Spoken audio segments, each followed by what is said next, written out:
కొన్ని మొక్కలు ఇంట్లో అందాన్ని పెంచితే మరికొన్ని మొక్కలు ఇంట్లోకి అదృష్టాన్ని తీసుకుని వస్తాయి. అలాగని మనం నమ్ముతూ ఉంటాము. అందుకని చాలామంది ఇళ్లల్లో కూడా మనీ ప్లాంట్ చాలా సహజంగా ఉంటుంది.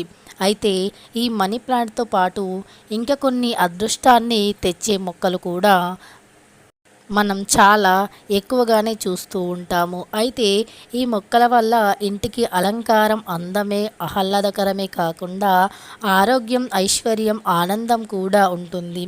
అయితే ఇలాంటి వాటిలో కొన్ని కొన్ని మొక్కలు పెట్టుకోవడం ద్వారా మన ఇంట్లోకి అన్నీ కలిసి వస్తాయి. అయితే ఇలాంటి వాటిలో చాలా వరకు ఉంటాయి అదృష్టాన్ని తీసుకువచ్చే మొక్కలు. అయితే మరికొన్ని మొక్కలు ఇంట్లో పెట్టుకుంటే, ఎక్కడ పెట్టుకుంటే ఆ వాస్తు దోషం అనేది పోతుందో, ఆ ఇంటికి ధనలక్ష్మి నడుచుకుంటూ వచ్చి ఆ కుటుంబ సభ్యుల మధ్య ఆనందాన్ని, ఆప్యాయతని, అనురాగాన్ని, ప్రేమని బలపరుస్తుందో ఈ వీడియోలో మనం స్పష్టంగా తెలుసుకుందాం. అయితే వెదురు బొంగు, సహజంగా మనం వెదురు బొంగు ఇంట్లోకి తెచ్చి పెట్టుకుంటే అదృష్టం కలిసి వస్తుంది అని మనం చాలా గట్టిగా నమ్ముతాము. అందుకే ఇంట్లో వెదురు బొంగుని అలంకరణ కోసమే కాకుండా ఆరోగ్యం కోసం, అందం కోసం, ఐశ్వర్యం కోసం కూడా ఈ వెదురు బొంగుని పెంచుకుంటూ ఉంటాం. ఇంకా మన ఇళ్లల్లోనే కాకుండా ఆఫీస్లో కూడా చాలామంది వెదురు బొంగు మొక్కలను పెంచుకుంటూ ఉంటారు. ఇక ఈ వెదురు బొంగు మొక్కని ఏ స్థానంలో పెంచుకోవాలి? అయితే వెదురు బొంగు మొక్కని పెంచుకోవడం ద్వారా ఇంటికి ఏవైనా వాస్తు దోషాలు ఉన్నా కూడా అవన్నీ సరి అయిపోతాయి అని, ఆ లక్ష్మీదేవి అనుగ్రహం తప్పకుండా ఉంటుంది అని మన శాస్త్రంలో చెప్పబడింది. ఇప్పుడు ఈ వెదురు బొంగు గురించి మనం స్పష్టంగా అన్ని విషయాలు కూడా తెలుసుకుందాం. అయితే అంతకంటే మన ఛానల్ని ఎవరైనా ఫస్ట్ టైం చూస్తున్నట్టు అయితే తప్పకుండా సబ్స్క్రైబ్ చేసుకుని పక్కనే ఉన్న బెల్ ఐకాన్ని నొక్కి ఆల్ ట్యాప్ అని నొక్కండి. అలా చేయడం ద్వారా నేను ఏ వీడియో పెట్టినా అవన్నీ కూడా మీకు ముందుగా నోటిఫికేషన్గా వస్తాయి. ఇక ఆ వెదురు బొంగు గురించి మనం స్పష్టంగా తెలుసుకుందాం. ఇంటి నుండి ప్రతికూలతను తొలగించడంలో వెదురు బొంగు ప్రముఖ పాత్రను పోషిస్తుంది అని మన శాస్త్రంలో చెప్పబడింది.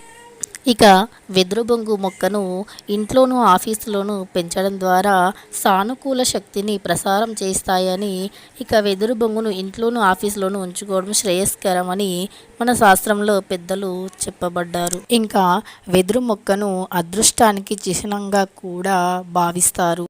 ఇక మీరు మీ ప్రియమైన వారికి ఏదైనా బహుమతి ఇవ్వాలి అనుకున్నా కూడా ఈ వెదురు బొంగుని, ఈ వెదురు బొంగు యొక్క మొక్కని బహుమతిగా ఇవ్వచ్చు అని మన శాస్త్రంలో స్పష్టంగా చెప్పబడింది. కాబట్టి మీకు ఇష్టమైన వారికి ఏదైనా స్పెషల్గా గిఫ్ట్ ఇవ్వాలి అనుకుంటే ఈ వెదురు బొంగు మొక్కని గిఫ్ట్గా ఇస్తే అదృష్టంతో పాటు ఆనందంగా కూడా ఉంటారు.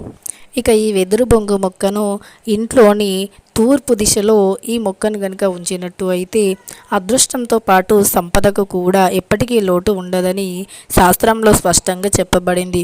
కాబట్టి మీ ఇంట్లోకి ఎప్పుడైనా వెదురు బొంగు మొక్కని కనుక తెచ్చుకున్నట్టు అయితే ఆ మొక్కను తూర్పు దిశలో ఉంచడం చాలా మంచిది అని పండితులు చెప్తున్నారు. ఈ వెదురు బొంగు మొక్కని ఇంట్లో పెట్టుకోవడం ద్వారా కుటుంబ సభ్యుల మధ్య ప్రేమానురాగం మరింత పెరుగుతుంది. కుటుంబ సభ్యుల మధ్య ఉన్న మనస్పర్ధాలు తొలగిపోయి సంపద పెరుగుతుంది. ఈ వెదురు మొక్క ఔషధ గుణాల్లో కూడా ప్రసిద్ధి పొందింది. ఈ ఇండోర్ ప్లాంట్లు పర్యావరణాన్ని శుభ్రపరుస్తాయి, గాలిని కూడా శుద్ధి చేస్తాయి. ఇక ఇలాంటి మొక్కలు ఇంట్లో పెట్టుకుంటే అందంతో పాటు ఐశ్వర్యం, ఆరోగ్యం, ఆనందం ఏర్పడుతుంది. కాబట్టి వీటిని ఇంట్లోని అలంకరణతో పాటు ఇంటి యొక్క మంచి వాస్తు ఫలితాలను కూడా వీటి వల్ల ఉపయోగాలు ఉంటాయి. కాబట్టి మీ ఇంట్లో ఎలాంటి వాస్తు దోషం ఉన్నా లేకపోయినా మీ ఇంటి అందం, అలంకరణ కోసం ఏదైనా మొక్కను పెంచుకోవాలి అనుకుంటే ఈ వెదురు బొంగు మొక్కను పెంచుకోవడం చాలా మంచిది. ఇది ఇండోర్ ప్లాంట్గా పెరగడమే కాకుండా ఇంట్లో ఉన్న వాస్తు దోషాలను కూడా సరిచేస్తాయి. ఇంకా దీనివల్ల లక్ష్మీదేవి అనుగ్రహం ఎల్లప్పుడూ మీపైన, మీ కుటుంబ సభ్యులపైన ఉంటుంది. ఇక ఆ లక్ష్మీదేవికి ఎంతో ఇష్టమైన వాస్తు సరిగ్గా లేకపోతే ఆ ఇంట్లో లక్ష్మీదేవి అస్సలు నిలవదు. కాబట్టి ఈ వెదురు బొంగు మొక్కను మీ ఇంట్లోని అందానితో పాటు, ఔషధ గుణాలతో పాటు మంచి లక్ష్మీదేవి యొక్క దీర్ఘకాలికమైన దీవెనలు పొందాలి అనుకుంటే ఈ వెదురు బొంగు మొక్కని